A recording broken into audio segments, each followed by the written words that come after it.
Good morning, everyone. Thanks for joining us this morning. Good morning. Thanks for saying good morning back. I know. We're back, obviously, from the break. We're following the news very closely. We understand the President is going to speak to the nation at 11 o'clock this morning about the circumstances with respect to Iran.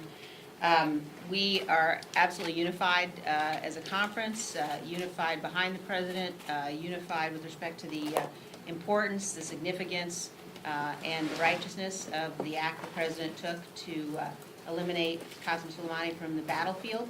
And I think it's very important that following a course of time during the Obama administration when policy toward the Iranians was nothing short of appeasement, President Trump has turned that around. President Trump has made clear that the United States will not tolerate the kind of Iranian malign activity that we've seen in the past, and certainly will not tolerate the kinds of attacks that Qasem Soleimani was instrumental in for so many years that resulted in the death of American service members.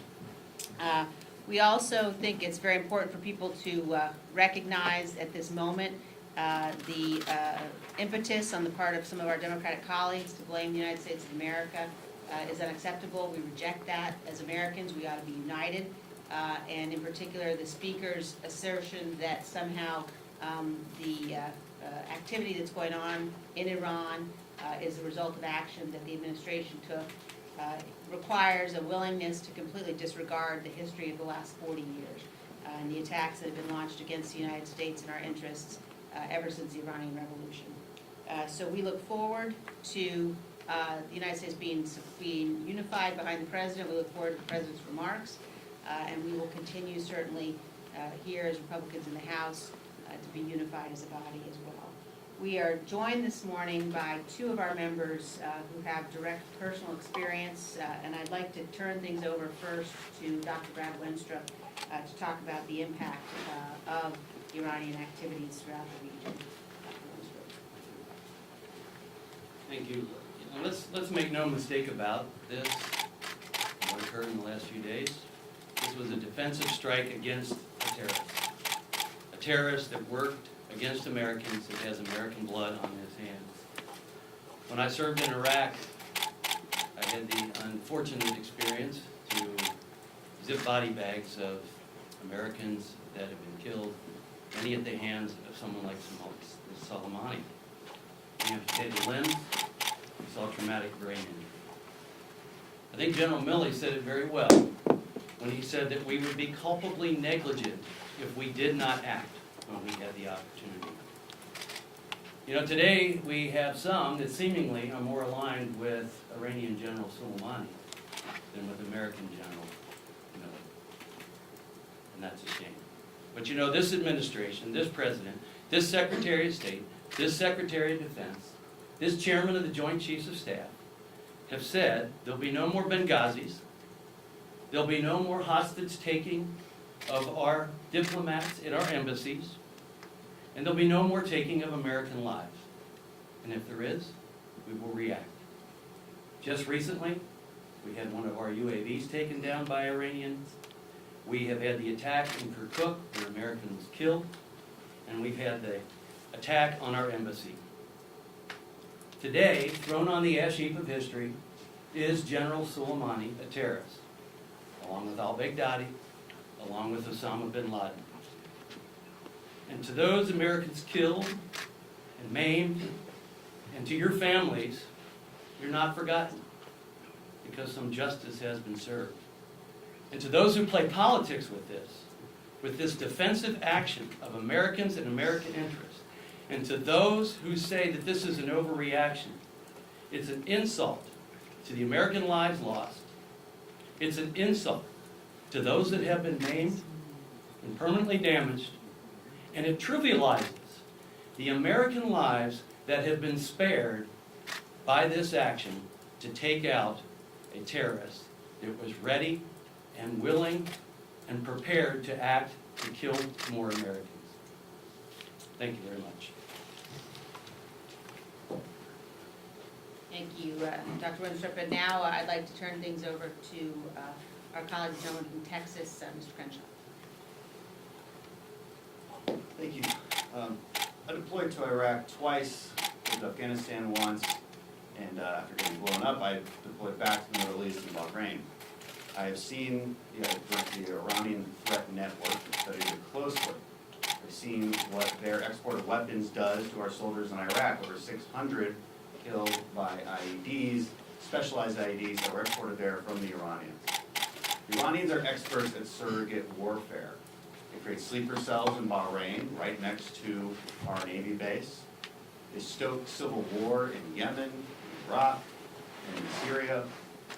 They're experts at creating chaos. Now, the Democrats' arguments rely on two false premises. One is that history began with Donald Trump's strike against Soleimani. That is, of course, not true. History began long before that. The Iranians have been escalating against the United States for a very long time. It started in 1979. Well, recently, they embarrassed our U.S. Navy sailors after they boarded a U.S. Navy vessel. They've shot down U.S. drones. They've put limpet mines on oil tankers. They've attacked Saudi oil facilities. They've put rocket attacks towards our bases.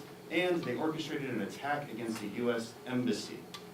History began long before Donald Trump finally took action and stopped letting the Iranians punch us in the face.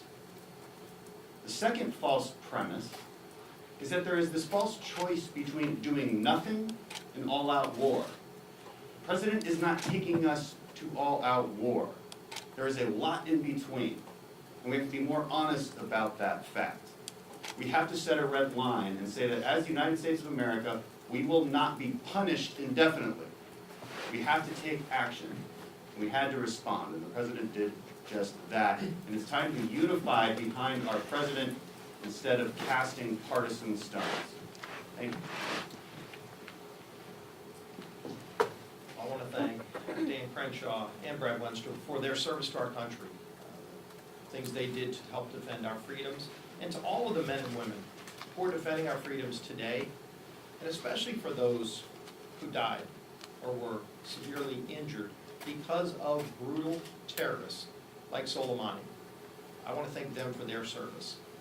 And I want to commend President Trump for standing up to those terrorists like Soleimani and saying no longer is America going to stand by and let brutal terrorists kill Americans.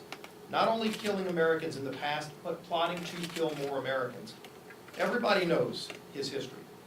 It was under the Obama administration where they deemed him a terrorist. This isn't anything new. The fact that he was finally taken out is something that you've seen bipartisan support for, not just Republicans.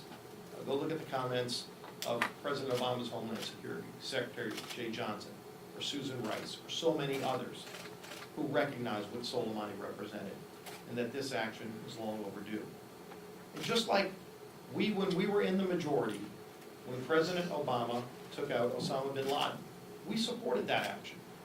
It was the right thing to do when President Obama gave that command. Just by the same token, it was the right thing to do when President Trump gave the command to take out Soleimani. We are a safer world because a brutal terrorist is gone from this planet. A terrorist who killed hundreds of Americans and was planning to kill even more. And so it shouldn't become partisan. It's very disappointing to see some in the Democrat leadership here in the House trying to criticize those actions that kept America safer, using some of the same talking points that are coming out of Tehran. And now talking about changing the War Powers Act to further limit the ability for any president of the United States to defend this country. I would suggest that Speaker Pelosi go back and look at the legislation that then Senator Joe Biden filed in 1995 to ensure that a president would have the full ability to protect America, especially against terrorists, people like Soleimani.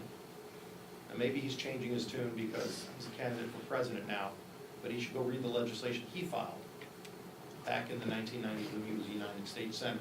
And so hopefully during a time like this, we can all come together, not as Republicans and Democrats, but as Americans who recognize that a brutal terrorist who killed hundreds of Americans and was planning to kill even more is gone from this planet because of the action the bold action of President Trump. It's time to be united in that. And then, of course, if you look at the other things that are going on around the world, it's unfortunate that as we start this new year, Speaker Pelosi is not using this majority to tackle the tough issues that are facing hardworking families, like working with Republicans to lower drug prices, to secure our border, to make sure our troops have all the tools they need to do their job safely in defending our freedoms. But instead, you still hear them talking about impeachment. It's still all about a personal dislike of a president who was duly elected in 2016, and they're spending all of their time, even now, in this new year, talking about trying to reverse the results of the 2016 election or trying to stop him from winning in 2020, instead of working with all of us to tackle these serious issues that face our country. We'll continue focusing on those issues, and hopefully we can start getting some action and moving on the things that matter to the hardworking families of this great country. With that, turn it over to our Republican leader, Kevin McCarthy. I want to start by thanking Congressman Winstrup and Congressman Crenshaw, not just for their work, but for their service, for hearing the call and serving within our nation. The resolve of our nation and the resilience of our men and women in uniform and the commitment to stand up for what is right continues to make America the greatest country on earth. Last night was no different. Our troops in Iraq stood their ground, bracing for the unknown. This morning, we wake to the welcome news that there was no U.S. casualties.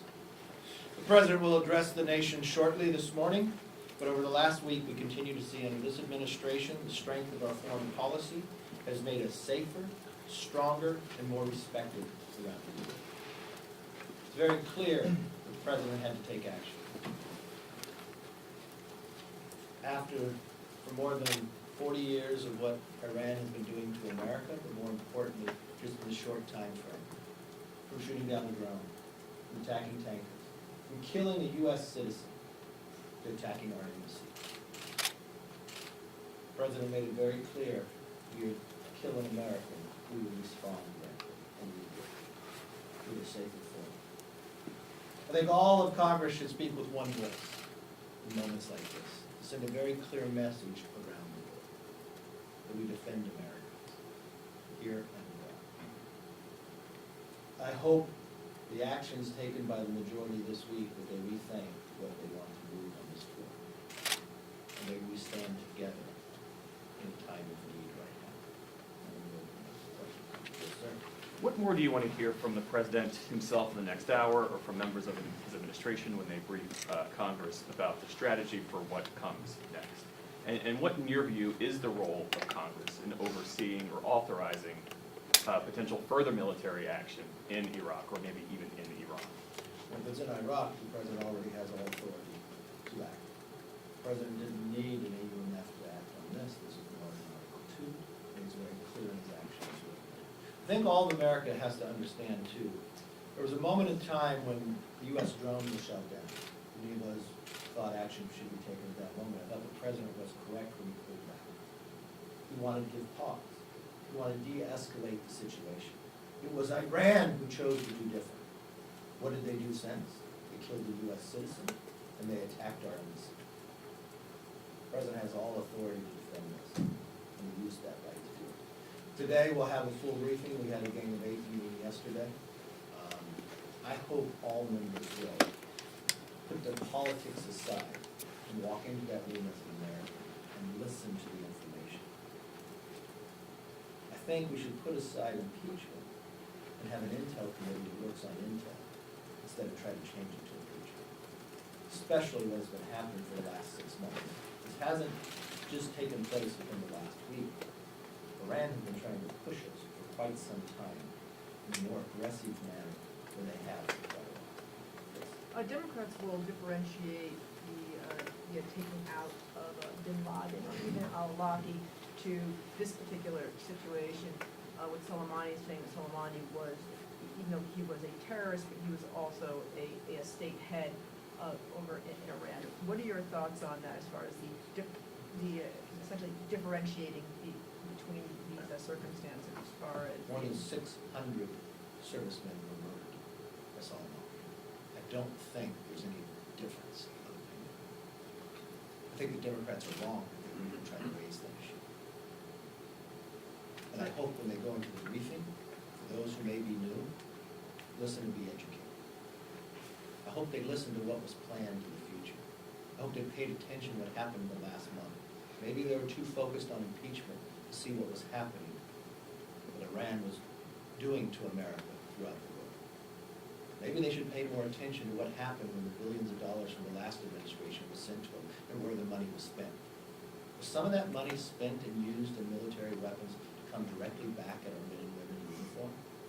I hope they ask that question first. Iran has essentially offered an off-ramp. Do you think the president should take it, or are you calling for some sort of retaliation here? I will allow the president to speak to the nation. I'll allow him to gather all the information. I think the president has handled this correctly all the way through. I trust his judgment. I know he's making mistakes about the actions he's taking. Also, one more question. Do you think Pompeo should come testify publicly in front of Congress about Iran? I believe Pompeo is not, he's going to be there today, is he not? He'll be in front of Congress today to ask any questions and answer any questions any member of Congress has. But what about publicly, it publicly? publicly in the hearing? I think at this moment in time, the most important thing to do, let's deal with the situation at hand. I think that's more important instead of taking Pompeo away from his job. Mr. Leader, it's been 3 weeks since the impeachment articles. What do you make of the delay? I make the delay by the speaker is just another example of how weak her case is. The idea that she had to rush us, that she had to get it because it was so imperative that it move forward, the idea that she wouldn't move it forward just shows the weakness of the case, and more importantly, the no need for it. I think our focus should be other places, and we've been giving that example. Unfortunately, as she told us when she was first sworn into office, they would govern differently. She told us she had to hurry through impeachment because this year was going to be different.